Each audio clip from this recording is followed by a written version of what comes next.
तो live crowd की कब होने वाली है एक बार फिर से WWE के अंदर रिटर्न, और रॉ स्मैकडाउन या फिर हर जो महीने के अंदर पेपर व्यू होता है WWE का, वहां कब एक बार फिर से लाइव क्राउड आएगी। आई थिंक इस चीज का जो इंतजार है हम लोग बेसब्री से कर रहे हैं रेसलमेनिया 37 के बाद। और भाई रिसेंटली जो WWE के सुपरस्टार्स है वो बैक स्टेज के ऊपर WWE मैनेजमेंट के हो गए खिलाफ, क्योंकि अब WWE सुपरस्टार्स भी एकदम डेस्परेटली चाहते हैं कि लाइव ऑडियंस की हो जाए रिटर्न। और क्या पूरा मुद्दा है, क्या पूरी कहानी है, इसके बारे में हम लोग इस वीडियो के अंदर एकदम डिटेल में करने वाले हैं डिस्कस। साथ ही में इस हफ्ते मंडे नाइट रॉ के एपिसोड की व्यूवरशिप के बारे में करेंगे बात, जहां पर मेन इवेंट के अंदर ब्रॉन स्ट्रोमन ड्रू मैकिंटायर आमने सामने आते हुए नजर आए। रिया रिप्ले को लेकर भी रिसेंटली एक अजीबोगरीब चीज रिवील हुई है, क्योंकि एक्चुअल में रिया रिप्ले रॉ में हील सुपरस्टार हैं, लेकिन WWE चाहते हैं कि ऑडियंस करे उन्हें चीयर। साथ ही में जो रोमन रेंस और डैनियल ब्रायन का मैच होगा आने वाले स्मैकडाउन के शो के अंदर, इसको लेकर भी एक बहुत ही बड़ा स्पॉइलर आ चुका है सामने। एजे स्टाइल्स एंड ओमोस का क्या WWE के अंदर फ्यूचर होने वाला है, क्या भी फिलहाल उनका करंट स्टेटस है,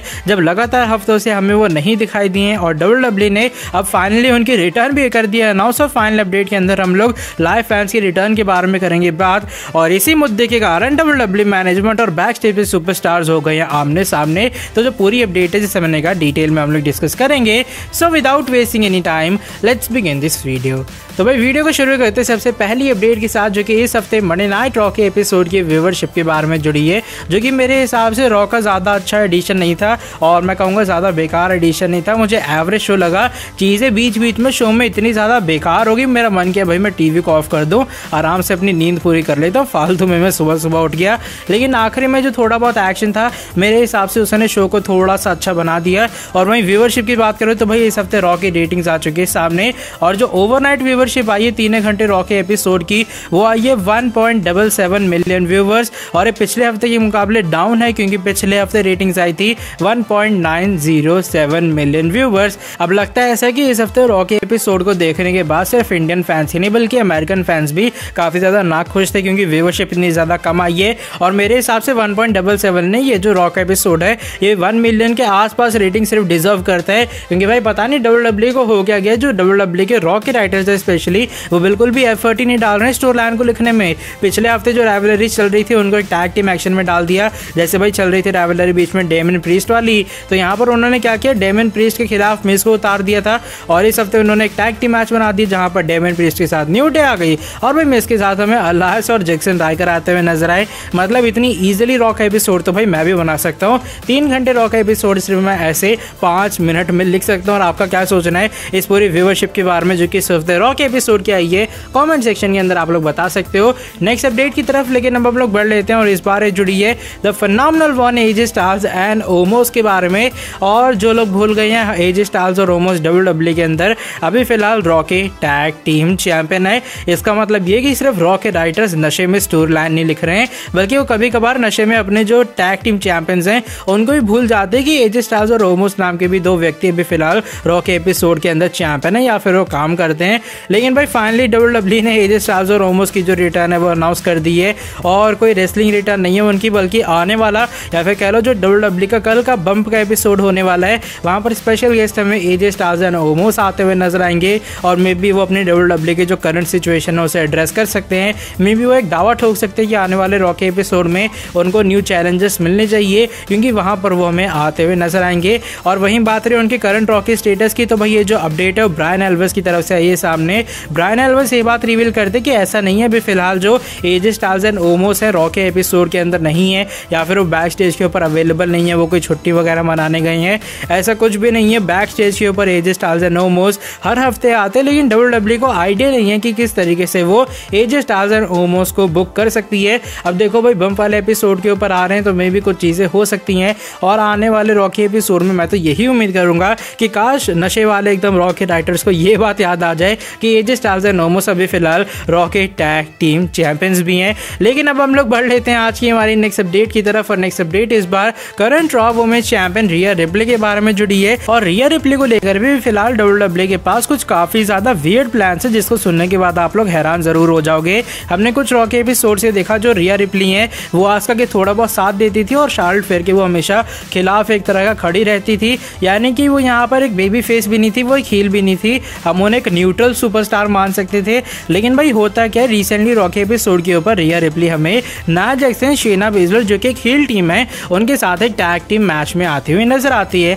अब इससे ज़्यादा वियर्ड चीज़ ये है कि जो थंडर डोम के अंदर ऑडियंस थी जिन्होंने अपने ऐप के थ्रू या फिर वेबसाइट के थ्रू थंडर डोम को ज्वाइन किया था रजिस्ट्रेशन करने के बाद, यहाँ पर WWE ने आप सभी को एक न्यू ऑप्शन दिया और वहाँ पर आप सभी को दिखाई दे रहा है कि भाई कौन से सुपरस्टार को आपको चीयर करना है और कौन से सुपरस्टार को आपको करना है बू। और यहाँ पर कुछ रिपोर्ट्स आई हैं सामने। रिपोर्ट का मानना ये है कि थंडर डोम के स्क्रीन के ऊपर जो भी ऑडियंस वहाँ पर अटेंड कर रही थी उन्हें ये लिख के आ रहा था कि आपको रिया रिप्ली को चीयर करना है, यानी कि आपको रिया रिप्ली को इस मैच के अंदर सपोर्ट करना है। सुनने में वियर्ड जरूर है क्योंकि भाई वहाँ पर मैच के अंदर आस्का थी जो कि मेरे हिसाब से जरूर एक फैन फेवरेट सुपरस्टार, और सामने आपके रिया रिप्ली जो कि काफी अच्छी सुपरस्टार जरूर है, लेकिन अगर WWE ने चीयर करने के लिए कह रही है एक हील सुपरस्टार के बावजूद भी, तो लगता है ऐसे WWE को एक्चुअल में जो रोमन रेंज को रिएक्शन मिलता है ऑडियंस की तरफ से वो चाहिए, क्योंकि एक्चुअल में रोमन रेंज को काफी लोग पसंद करते हैं। उनकी जब रेसलमेनिया के अंदर एंट्री हुई थी वहां पर भी फैंस ने सपोर्ट किया था, तो ऐसे कुछ WWE चाहते हैं कि रिया रिप्ली एक हील सुपरस्टार भी रहे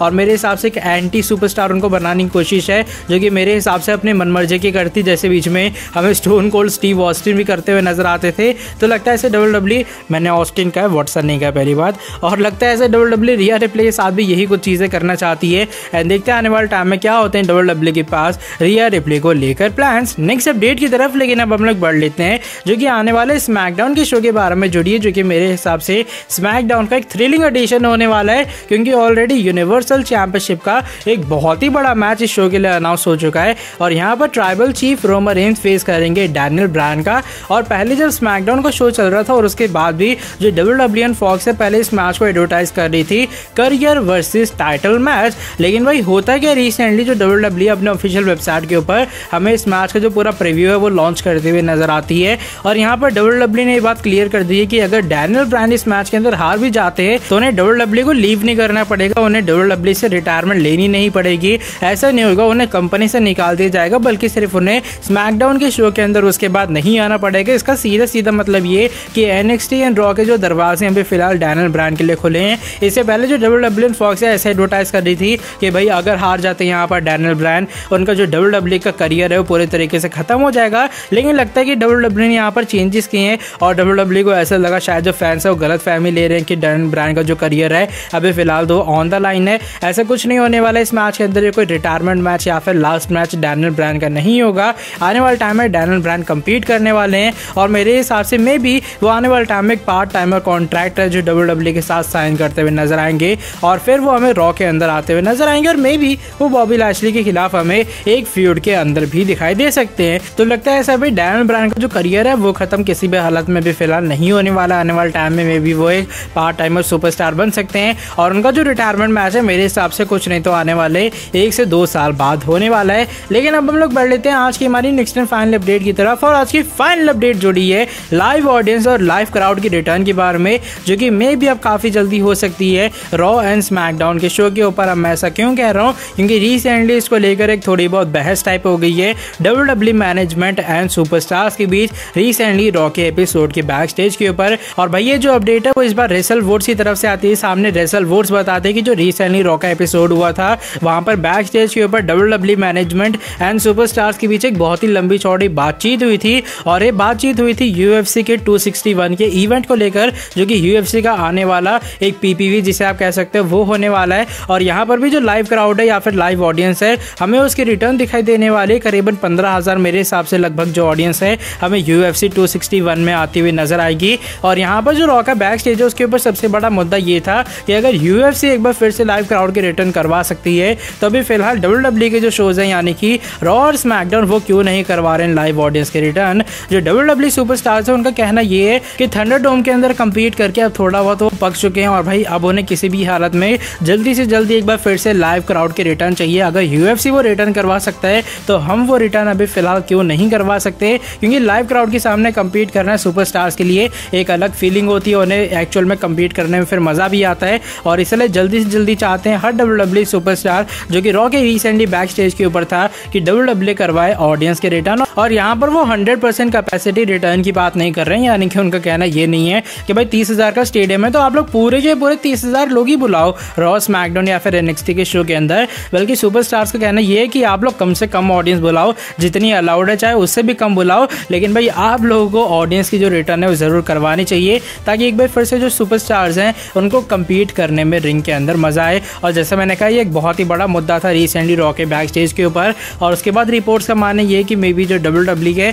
उन्होंने भी एक मीटिंग अरेंज की और मीटिंग के अंदर बातचीत हुई है कि कब उन्हें एक बार फिर से ऑडियंस की रिटर्न करवानी है। और अब जो चांसेस है वो काफ़ी ज़्यादा हाई हो गए हैं कि समर स्लैम 2021 से पहले आप सभी को एक बार फिर से live audience and live crowd आती हुई नजर आएगी। इसके बारे में आपका क्या सोचना है? क्या आप सही में चाहते हो कि एक बार फिर से समर स्लैम से पहले जो live audience and live crowd है हमें वीकली शोज के ऊपर या फिर WWE के ओनली पेपर व्यूज में रिटर्न करते हुए नजर आए? आपका इसको लेकर क्या ओपिनियन है? कमेंट सेक्शन के अंदर आप लोग बता सकते हो। और भाई आज की जो ये वाली वीडियो बस यहीं तक थी। वीडियो पसंद आई आप लोग नीचे वीडियो को लाइक कर सकते हो। वीडियो को लाइक करने के साथ सब्सक्राइब कर सकते हो चैनल को और बेल नोटिफिकेशन को भी कर सकते हो प्रेस, ताकि आगे भी आपको हमारे चैनल पर कुछ ऐसी इंटरेस्टिंग कमाल के नॉबी फ्रेश अपडेट जाने को मिलती रहे। नेक्स्ट वीडियो के अंदर आके आपसे काफी जल्दी मिलता हूँ। Till then bye bye, take care.